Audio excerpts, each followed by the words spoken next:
കുറേ നാളായി കഴിക്കണമെന്ന് ആഗ്രഹിച്ചൊരു ഐറ്റത്തെക്കുറിച്ചാണ്. അതിനു മുമ്പ് വിജയവാഡയിലെ കൃഷ്ണ നദിക്കരയിലുള്ള വളരെ മിസ്റ്റീരിയസ് ആയ ഒരു കരിങ്കൽ നിർമ്മിതി, ഉണ്ടവല്ലി കേവ്സ്. അജന്ത എല്ലോറയെല്ലാം പോലെ കരിങ്കൽ മലയിൽ ചെത്തിയെടുത്ത ഒരു നിർമ്മിതി. അതിൻ്റെ കാഴ്ചകളെല്ലാം കണ്ടു മടങ്ങും വഴിയാണ് സന്ധ്യയോടെ ഈ ബോർഡ് കാണുന്നത്. നാട്ടുകോടി റാഗി മുദ്ദ.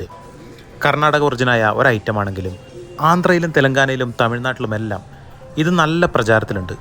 ഞാൻ ഇതുവരെ കണ്ട വീഡിയോയിലെല്ലാം റാഗി മുദ്ദ നല്ല ഉരുണ്ട ഐറ്റമാണെങ്കിൽ ഇതങ്ങനെയല്ല. അതിൻ്റെ കൂടെ ഒരു പൊടിക്ക് ബ്രൗൺ റൈസ് കൂടി മിക്സ് ചെയ്ത ഐറ്റമാണ് ഇവിടെ കിട്ടിയത്. ഒപ്പം നല്ല നാട്ടുകോഴിയും. വളരെ ഡിഫറൻ്റായ ഒരു പ്രാദേശിക രുചിയാണ് എനിക്ക് ഈ ഐറ്റത്തിൽ എക്സ്പീരിയൻസ് ചെയ്യാൻ പറ്റിയത്.